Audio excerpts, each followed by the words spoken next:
Kelicikan pihak ketiga yang selalu menghasut dan mengadu domba hubungan kamu. Assalamualaikum warahmatullahi wabarakatuh. Hai guys, welcome to my channel. Kembali lagi bersama aku di sini Bang Jono seperti biasa. Pada kesempatan kali ini aku akan kembali general reading ya. Ini energi umum, energi semua orang, bisa saja resonate ataupun bolak-balik dari apa yang kamu alami. Dari apa yang terjadi di dalam posisi kehidupan kamu. Jangan pernah menjadikan video ini tayangan ini sebagai acuan teman-teman di dalam kehidupan kamu. Jadikan video ini tayangan ini hanya sebagai hiburan semata. Yang anggap aja deh setiap readingan yang sifatnya positif itu sebagai doa. Dan setiap readingan yang sifatnya negatif sebagai bahan perbaikan diri ya bagi kita semua. Dan itu semua aku kembalikan pada Tuhan Sang Maha Pencipta dan pada diri kamu masing-masing. Oke, nah di sini kartu tarot sudah aku sabal, aku acak dan aku pilih. Kemudian tema kita untuk readingan kali ini ya, kelicikan pihak ketiga yang selalu menghasut dan mengadu domba hubungan kamu. Fokus, konsentrasi, dan aku akan langsung mulai menarik energinya dari kartu yang pertama. Bismillahirrahmanirrahim. Nah, pada kartu yang pertama aku punya Ten of Cups. 10 cangkir muncul hadir sebagai energi pembuka. Jadi melihat tentang bagaimana kehidupan rumah tangga kamu. Bagaimana melihat kehidupan asmara kamu. Oke?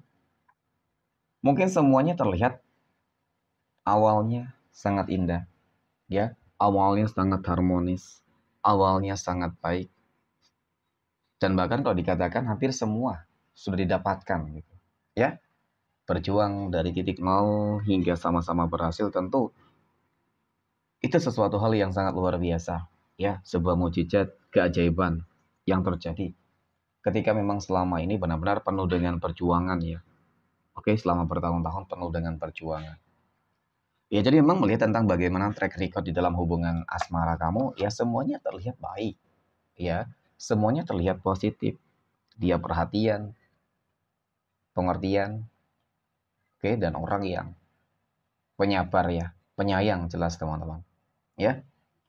Nah, kemudian aku punya Queen of Cups. Kemudian datang si pihak ketiga yang tiba-tiba membuat sebuah perubahan besar di dalam hubungan kamu. Dan ketika mungkin kamu menyadari tentang adanya sebuah perubahan yang mulai dilakukan oleh dia kepada kamu, ya memang itu ada kaitannya dengan hadirnya si pihak ketiga. Dan bahkan ketika ada masalah kecil bisa menjadi besar gitu. Berbeda banget ketika mungkin kemarin ya masih bersama kamu, ketika mungkin hubungannya masih sama-sama berjuang untuk sama-sama sukses, ya masalah besar itu bisa tidak ada, ya bisa hilang, mengecil, dan bahkan masalah kecil ya tentu sesuatu hal yang tidak pernah dipedulikan. Tetapi ketika datangnya hadirnya pihak ketiga di sini, tentu memang itu benar-benar merubah sebuah keadaan, situasi yang ada. Banyak hasutan yang aku lihat. Oke. Jadi memang tujuan dari si pihak ketiga adalah untuk memisahkan kamu dengan dia. Ya. Sehingga diadu domba nih antara kamu dengan dia. Jadi itu yang membuat adanya sebuah perubahan-perubahan sikap, ya. Seolah-olah memang kamu melihat bahwasanya dia itu sudah kehilangan jati dirinya. Kamu sudah kehilangan sosok orang yang selama ini benar-benar kamu kenal banget, ya. Selama bertahun-tahun mungkin kamu bersama dia. Nyatanya faktanya ketika ada orang baru yang datang merusak pihak ketiga, yang datang merusak mengganggu hubungan asmara kamu, tentu ini menjadi sebuah hal-hal yang memang cukup menyakitkan dan bahkan sangat mengecewakan bagi kamu. Kenapa ya tadi? Ya sama-sama berjuang untuk bisa sukses berhasil. Tetapi mengapa gitu ya? Ketika sudah sukses berhasil, kok berusaha untuk berpaling, berusaha untuk pergi, ya, mencari kebahagiaan yang lain. Kemudian pada kartu yang keempat aku punya Ten of Wands. 10 tongkat muncul hadir teman-teman. Jadi melihat dari kartu keempat ini ya, tentang bagaimana energi kamu sendiri.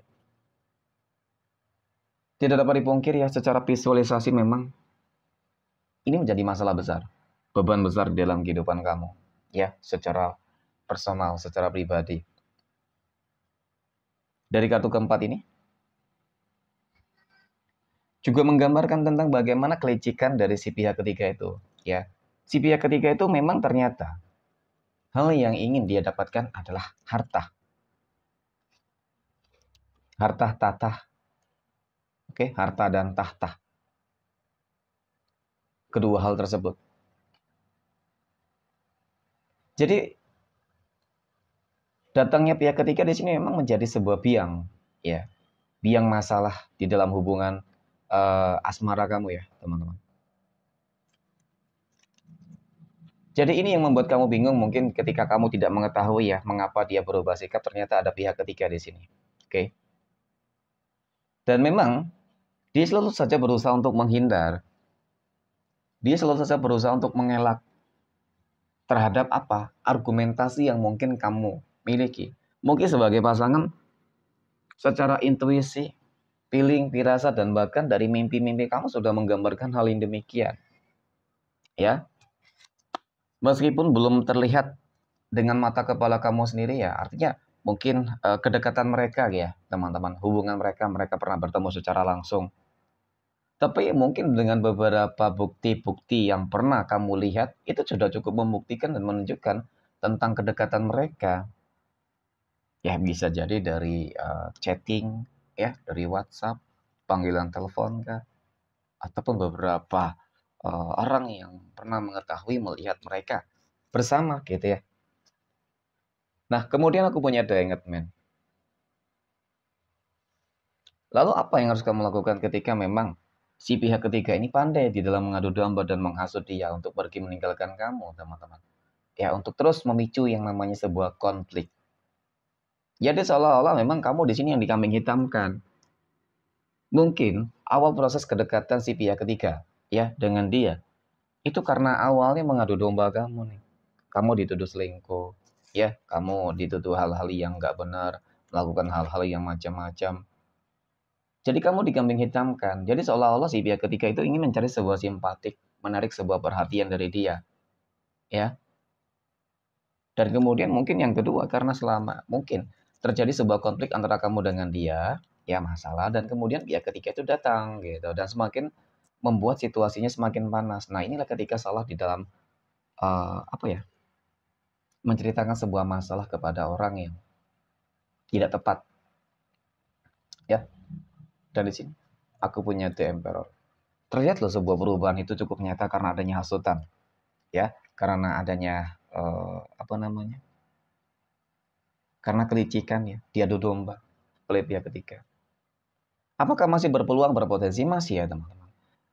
Masih berpeluang berpotensi akan kamu dapatkan kembali. Namun memang sebuah proses itu tidak mudah. Ya, artinya harus lebih bersabar. Aku rasa kamu penting untuk selalu lebih mendekatkan diri terhadap Tuhan masing-masing. Ya, itu pada intinya. Doa.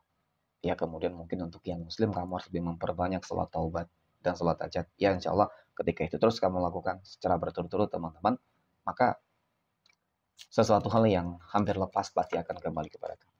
Amin ya. Oke, mungkin demikian readingan untuk kesempatan kali ini. Terima kasih dan assalamualaikum warahmatullahi wabarakatuh.